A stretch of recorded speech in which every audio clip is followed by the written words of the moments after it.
السلام علیکم ورحمۃ اللہ تعالی وبرکاتہ۔ نحمده ونصلی ونسلم علی رسولہ الکریم، اما بعد فاعوذ باللہ من الشیطان الرجیم، بسم اللہ الرحمن الرحیم۔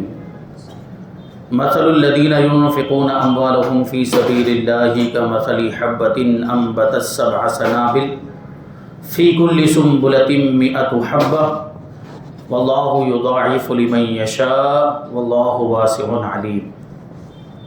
صدق اللہ العظیم۔ آئیے ہم اور آپ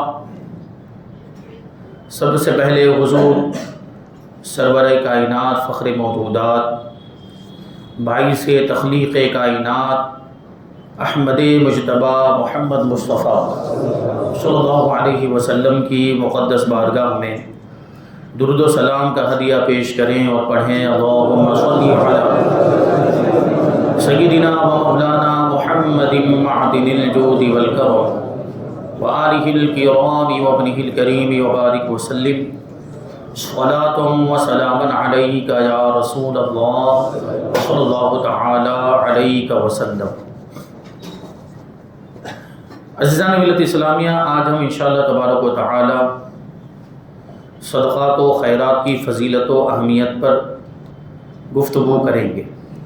صدقہ کرنا، خیرات کرنا یہ بڑے ہی ثواب کا کام ہے، اس سے ثواب تو ملتا ہے، ساتھ ہی ساتھ مال میں برکت بھی ہوتی ہے۔ صدقہ کرنے سے، خیرات کرنے سے مال کم نہیں ہوتا بلکہ مال بڑھتا ہے، مال میں اضافہ ہوتا ہے۔ کہ آپ خود اس کا تجربہ کر کے دیکھ سکتے ہیں کہ صدقہ کرنے سے مال کس طریقے سے بڑھتا ہے اور اس میں کیسی برکتیں ہوتی ہیں۔ جو صدقہ کرتے ہیں پابندی کے ساتھ زکوٰۃ اور فطرہ صدقات واجبہ بھی ادا کرتے ہیں اور نفلی صدقہ بھی دیا کرتے ہیں، غریبوں کی مدد کرتے ہیں، یتیموں کی مدد کرتے ہیں، ضرورت مندوں کی ضرورتوں کو پورا کرتے ہیں، تو ان کے مال میں اللہ تبارک و تعالی برکتیں عطا فرماتا ہے۔ ایک تو یہ فائدہ ہے، اور دوسرا فائدہ یہ ہے کہ صدقہ کرنے کی وجہ سے آدمی بلاؤں سے محفوظ ہو جاتا ہے۔ صدقہ جو ہے وہ بلاؤں کو ٹال دیتا ہے، مصیبتوں کو دور کر دیتا ہے، مشکلات کو آسان کر دیتا ہے، بیماریوں میں کام آتا ہے، اس کی وجہ سے بیماریوں میں آسانی ہو جاتی، آدمی شفا یاب ہو جاتا ہے اور بری موت سے حفاظت ہوتی ہے صدقے کی وجہ سے، حادثاتی موت سے انسان بچ جاتا ہے۔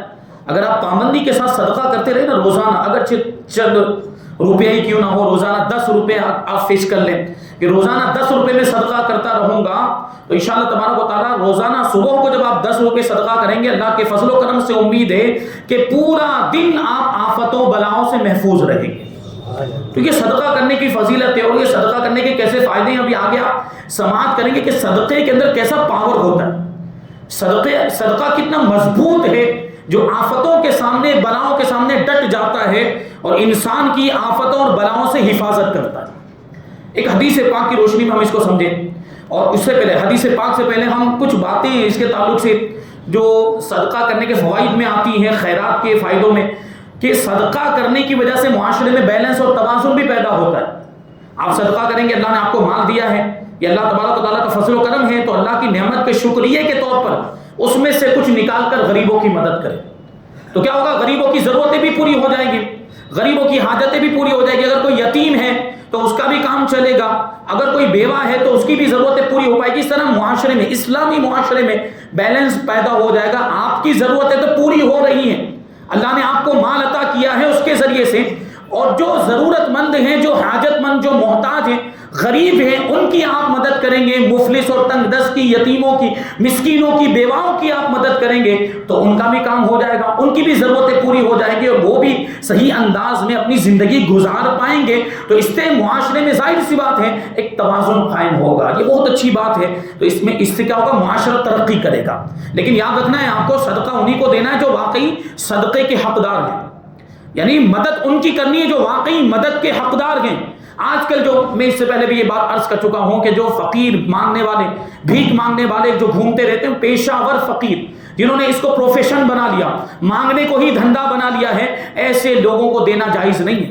یعنی اعضاء ان کے سلامت ہیں، ہاتھ پاؤں سلامت ہے، جسم کے باڈی یعنی باڈی پارٹس ان کے سلامت ہیں، اس کے باوجود بھیک مانگ رہے ہیں۔ بھائی جب جسم کے اعضاء سلامت ہے، اللہ نے طاقت اور قوت دی، تو بازار میں جا کر کماتے کیوں نہیں ہے؟ بھائی لوگوں کے سامنے ہاتھ کیوں پھیلاتے؟ یہ ہاتھ پھیلانا، بھیک مانگنا، یا یہ کوئی عزت کا کام ہے؟ ذلت والا کام، لیکن ان کو وہی ذلت ہی پسند ہے، وہ وہی کام کرنا چاہتے ہیں۔ تو ایسے لوگوں کو نہیں دینا چاہیے، ایسے لوگوں کو نہیں دینا چاہیے۔ یہ جو پروفیشنل ہوتے ہیں، پیشہ ور بھکاری ہوتے ہیں، ان کے پاس لاکھوں لاکھ روپے کا بینک بیلنس ہوتا ہے۔ اس سے پہلے میں نے یہ بات بتائی ہے کہ ایک فقیر کا انتقال ہوا، ہمارے یہاں خواجہ دانا رحمۃ اللہ تعالی علیہ کے دربار میں رہتا تھا۔ اب وہ لاوارث، اس کی کوئی اولاد بھی نہیں، کوئی بیوی بھی نہیں۔ تو انتقال ہونے کے بعد پولیس والے آ گئے اور اس کے سامان کو تلاش کیا۔ سامان میں کیا؟ ایک تھیلا تھا۔ اس تھیلے کو کھولا تو اس میں سے وہ بینک کی پاس بک نکلی۔ پاس بک میں جب تلاش کیا گیا، بینک والوں سے معلوم کیا کہ آپ کو معلوم اس کے بینک میں کتنے روپے تھے؟ 4 لاکھ روپے تھے۔ اس فقیر کے بینک اکاؤنٹ میں کتنے؟ آپ میں سے اکثریت کے اکاؤنٹ میں ابھی 4 لاکھ روپے نہیں ہوں گے، ہے اکثریت کی بات کر رہا ہوں، ہوں گے کسی کے بھی اکاؤنٹ میں ہو سکتے ہیں، لیکن وہ دیکھیں، وہ بھکاری بھیک مانگتا ہے اور اس کے بینک بیلنس میں، اس کے اکاؤنٹ میں 4 لاکھ روپے۔ آپ بتائیے ایسے کو دینا جائز ہے؟ ایسے کو دینا جائز ہے 4 لاکھ روپے پڑے ہوئے؟ کیونکہ ہوتا کیا ہے، کھانے کو مل جاتا ہے، کھانا پینا بھی مل جاتا ہے، دوپہر میں شام کو ناشتہ بھی مل جاتا ہے، تو کھانے پینے کا تو ویسے ہی انتظام ہو جا رہا ہے۔ اب جو روپیے آ رہے ہیں ایکسٹرا، وہ جمع ہوتے جاتے ہیں، تو وہ آدمی بینک میں ڈالتا ہے۔ تو یہ ان کا حال ہے، جن کو ہم غریب سمجھ کے، جن کو ہم ضرورت مند سمجھ کے دے رہے ہیں۔ تو نہیں، ایسے لوگوں کو نہیں دینا ہے، بلکہ جو واقعی حاجت مند ہیں، جو واقعی ضرورت مند ہیں، ان کو تلاش کرنا ہے، اپنے رشتہ داروں میں، اپنے قریبی دوستوں میں، یاروں میں، احباب میں، جاننے پہچاننے والوں میں، بستی میں رہنے والوں میں، شہر میں رہنے والوں میں، آس پڑوس میں رہنے والوں میں، ایسے لوگوں کو تلاش کرنا جو واقعی حاجت مند ہیں، واقعی ضرورت مند ہیں، اور ساتھ میں خوددار بھی ہیں، اور اپنی خودداری کی وجہ سے لوگوں کے سامنے ہاتھ نہیں پھیلاتے، لوگوں سے مانگتے نہیں، ان کو تلاش کر کے خود ان کی مدد کرنا ہے۔ اس میں زیادہ ثواب ہے، بلکہ اسی میں ثواب ہے، ان کو دینے میں تو کوئی ثواب نہیں، وہ پیشہ وروں کو دینے میں کوئی ثواب نہیں، کیونکہ ان کے پاس تو لاکھوں لاکھ روپے کا بیلنس ہے۔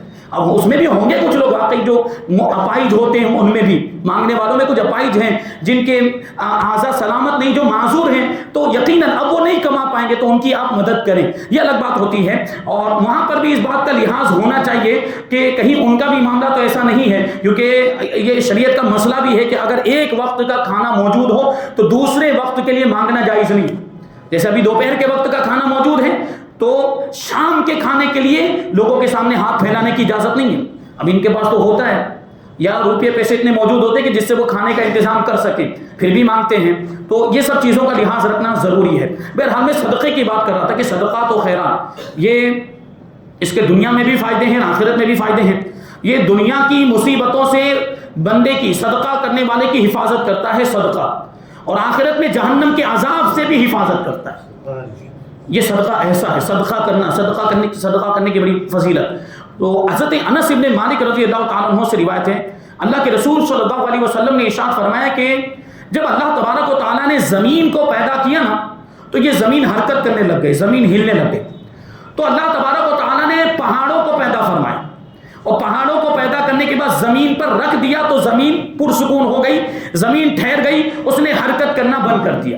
اس لیے تو کہتے ہیں کہ یہ پہاڑ جو ہے وہ زمین کی میخیں، زمین کے کیلے، ان کو ٹھوک دیا گیا ہے، اس لیے زمین جو ہے وہ پرسکون ہو گئی ہے، مستقر ہو گئی ہے، حرکت نہیں کرتی ہے، یہ پہاڑوں کی وجہ سے۔ تو اب فرشتوں نے جب یہ منظر دیکھا تو ان کو تعجب ہوا کہ پہاڑوں کی کیا شان ہے، پہاڑ کتنے مضبوط ہیں، پہاڑوں کے اندر کیسی طاقت ہے کہ ان کو زمین پر رکھ دیا تو زمین نے حرکت کرنا بند کر دیا۔ تو فرشتوں نے تعجب کرتے ہوئے اللہ تبارک و تعالیٰ کی بارگاہ میں عرض کیا کہ پروردگار، یا رب هل من خلقک شیء اشد من الجبال، اے پروردگار، اے ہمارے رب، کیا تیری مخلوق میں کوئی ایسی بھی چیز ہے جو ان پہاڑوں سے بھی زیادہ مضبوط ہو، جو ان پہاڑوں سے بھی زیادہ سخت ہو؟ تو قال نعم، اللہ تبارک و تعالیٰ نے ارشاد فرمایا ہاں، الحدید، وہ چیز لوہا ہے، یعنی لوہا پہاڑوں سے بھی زیادہ مضبوط ہے، لوہا پہاڑ سے زیادہ سخت ہے۔ اسی لیے تو آپ دیکھتے ہیں کہ اسی لوہے کے ذریعے پہاڑ کو بھی کاٹ دیا جاتا ہے۔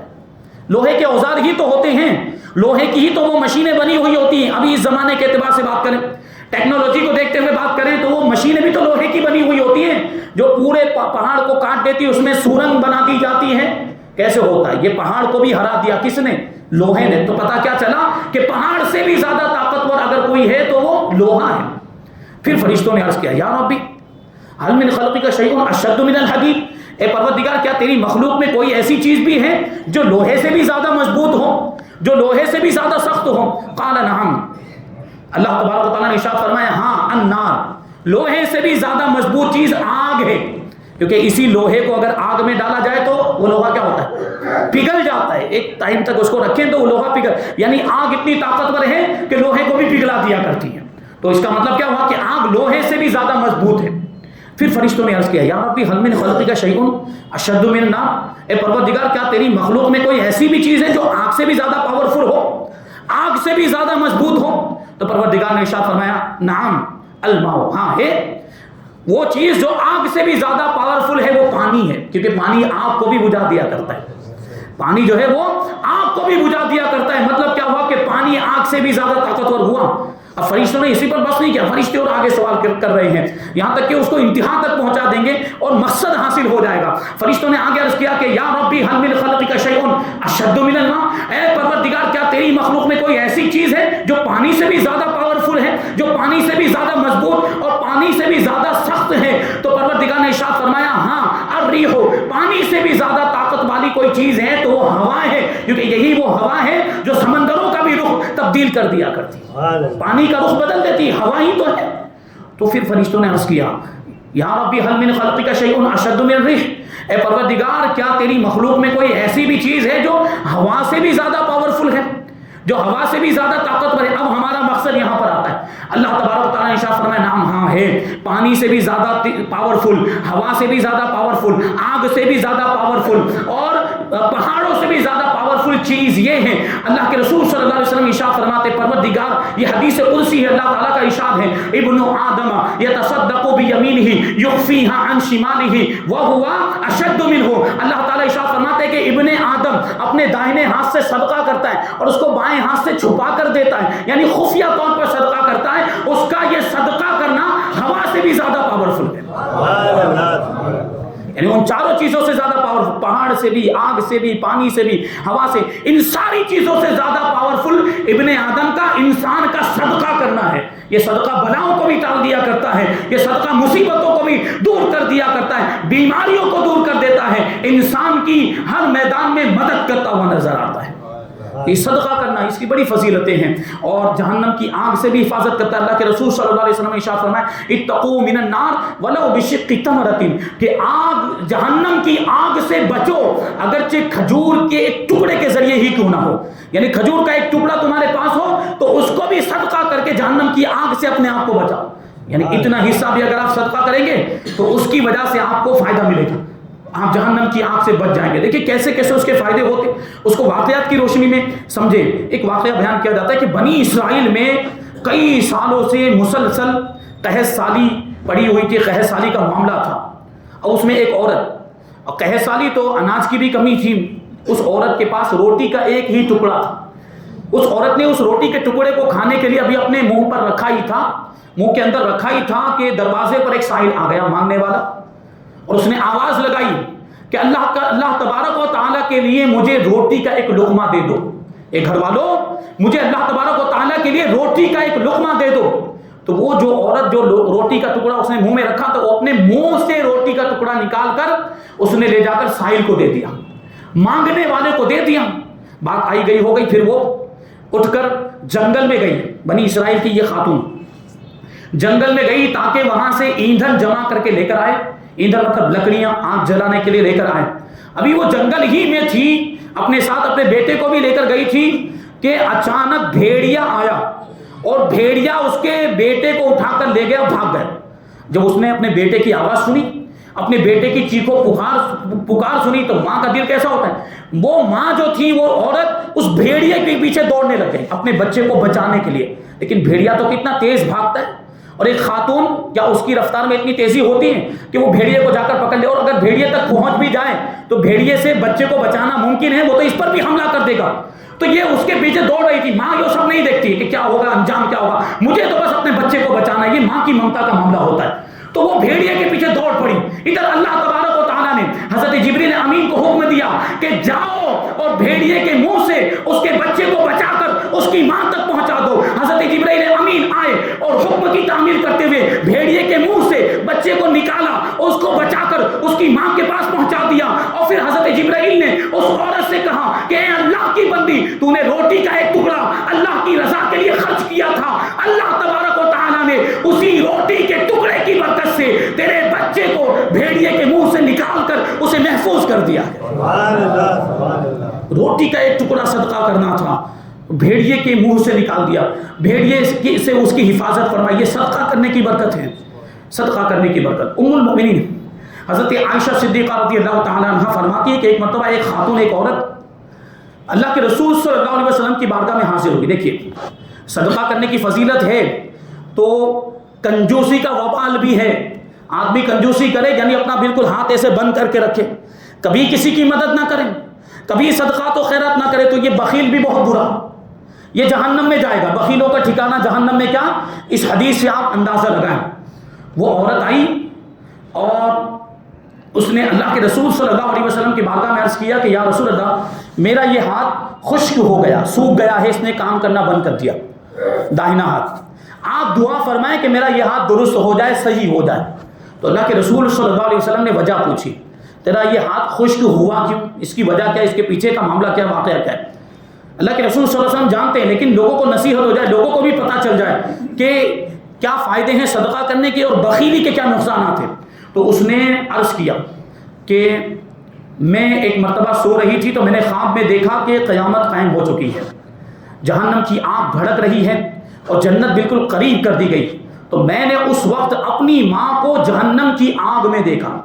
وہ عورت جو اللہ کے رسول کی بارگاہ میں حاضر ہوئی تھی وہ بیان کرتی ہے کہ میں نے اپنی ماں کو جہنم کی آگ میں دیکھا، اور اس حال میں دیکھا کہ اس کے ایک ہاتھ میں چربی کا ایک ٹکڑا ہے اور دوسرے ہاتھ میں چھوٹا سا کپڑا ہے، اور انہی دو چیزوں کے ذریعے سے وہ اپنے آپ کو جہنم کی آگ سے ایسے ایسے بچا رہی تھی۔ تو وہ کہتی کہ میں نے اپنی ماں سے پوچھا کہ یہ جہنم کی وادی میں تم کیسے آ گئی، تم جہنم کے عذاب میں کیسے مبتلا ہو گئی، تم تو اللہ تعالیٰ کی بہت فرما بردار تھی اور تمہارا شوہر بھی تم سے راضی تھا، یعنی ایسا نہیں کہ اللہ کی نافرمانی کی وجہ سے جہنم میں گئی ہو یا شوہر کی نافرمانی کی وجہ سے جہنم میں گئی ہو، تو جہنم میں کیسے آ گئی؟ تو وہ اس کی ماں جواب دیتی کہ میں بخیل تھی، میں کنجوسی کیا کرتی تھی، میں صدقہ نہیں کرتی تھی، اور بخیلوں کا یہی ٹھکانہ ہے، یعنی بخیلوں کا جہنم میں یہی ٹھکانہ، بخیلوں کو جہنم میں ڈالا جائے گا۔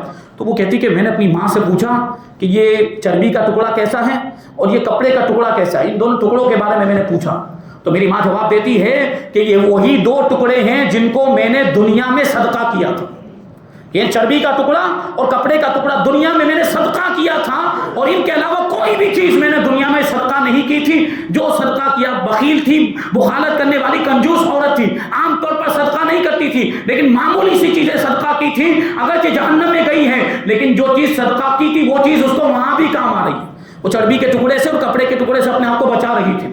پھر وہ عورت کہتی کہ میں نے اپنی ماں سے پوچھا اپنے باپ کے بارے میں کہ میرے والد کی کیا حالت ہے، تو میری ماں جواب دیتی کہ وہ تو سخی تھے، وہ تو سخاوت کرنے والے تھے، اس لیے وہ تو جنت میں ہے، اور وہ بھی سخیوں کے درجے میں پہنچ چکے ہیں، جہاں سخیوں کا مقام ہے اللہ تبارک و تعالیٰ نے ان کو وہاں پہنچا دیا۔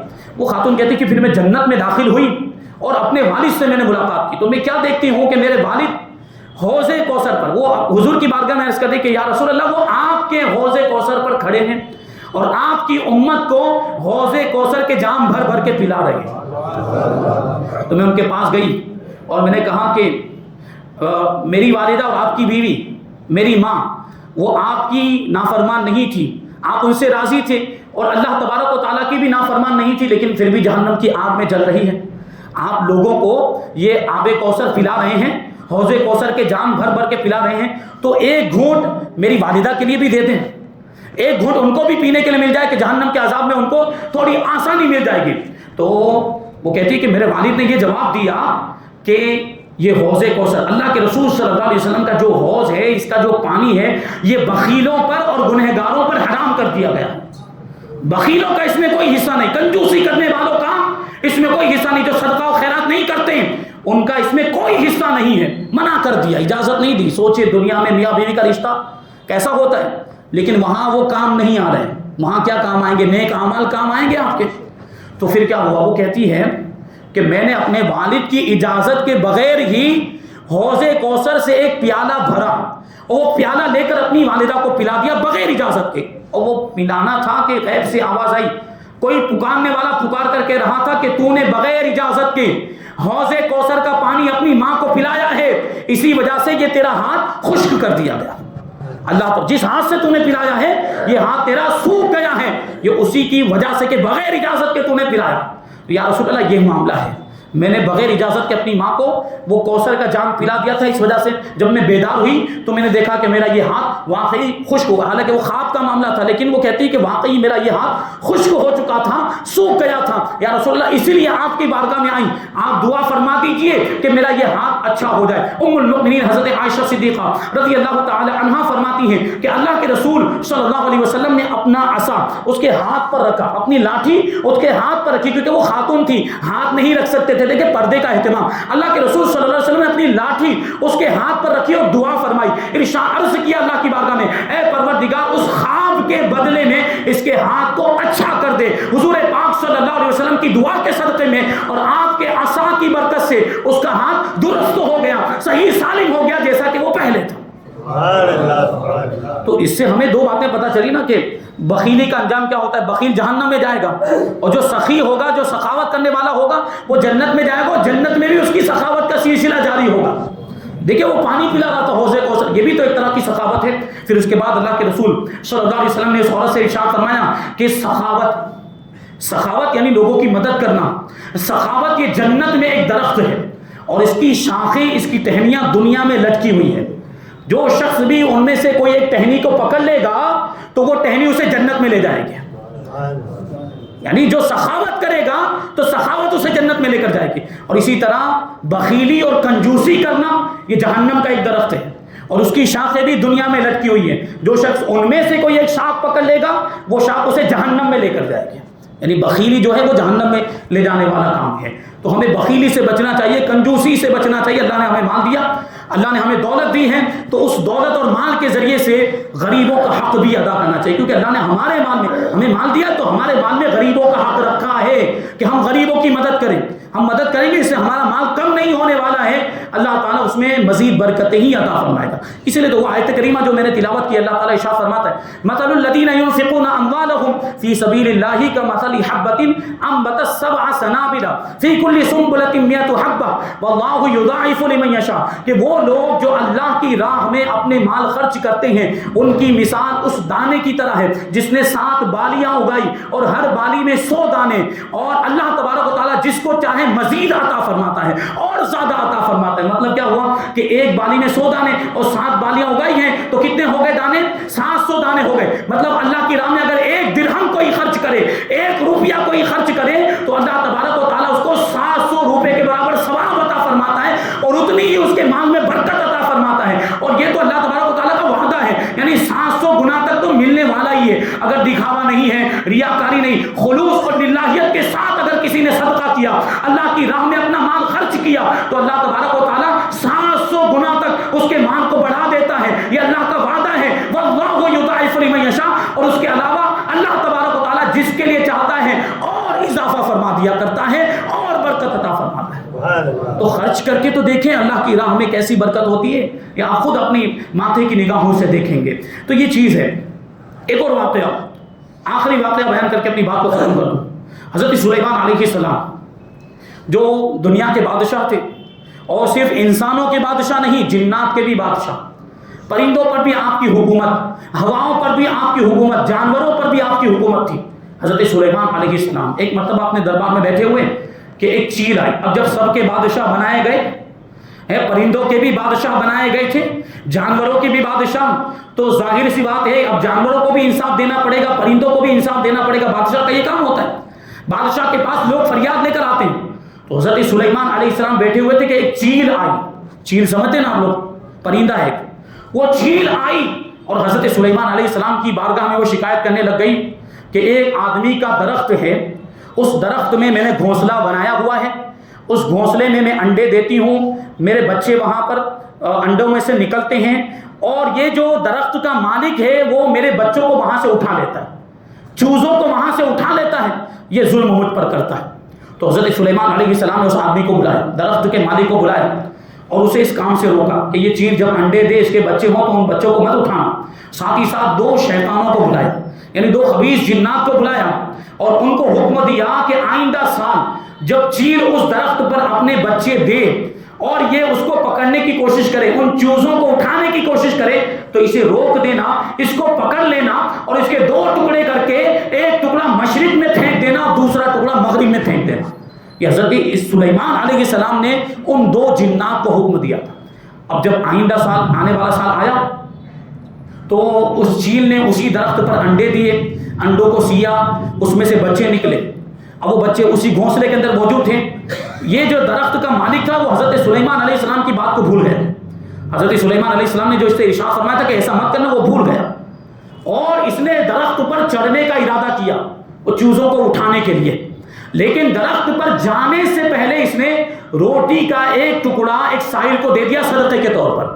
یہ بات ہے, یہ پوائنٹ ہے. اس نے صدقے کے طور پر روٹی کا ایک ٹکڑا ایک مسلمان کو دے دیا, ایک مسلمان سائل کو دے دیا درخت پر جانے سے پہلے. اب وہ درخت پر چڑھا بھی, چوزوں کو اس نے اٹھایا بھی, لے کر آ بھی گیا, اس کو کوئی نقصان نہیں پہنچا, اس کو کسی نے کوئی تکلیف نہیں پہنچائی. اب چیل پھر سے حضرت سلیمان علیہ السلام کی بارگاہ میں, اس نے وہی شکایت کی کہ وہ اب بھی میرے چوزوں کو, میرے بچوں کو اٹھا کر لے گیا ہے. تو حضرت سلیمان علیہ السلام نے ان دو جنات کو بلایا, جنات پر بھی حکومت تھی, اور جنات کو بلایا, ان کو سزا دینے کا ارادہ کیا, اور ساتھ ہی ساتھ یہ بھی ارشاد فرمایا کہ تم نے وہ کام کیوں نہیں کیا جس کا میں نے تمہیں حکم دیا تھا. میں نے کیا حکم دیا تھا کہ جب بھی وہ ان چوزوں کو اٹھانے کا ارادہ کرے تو تم اس کو پکڑ لینا, اس کے دو ٹکڑے کر دینا, ایک ٹکڑا مشرق میں ڈال دینا, ایک ٹکڑا مغرب میں پھینک دینا. تم نے ایسا کیوں نہیں کیا؟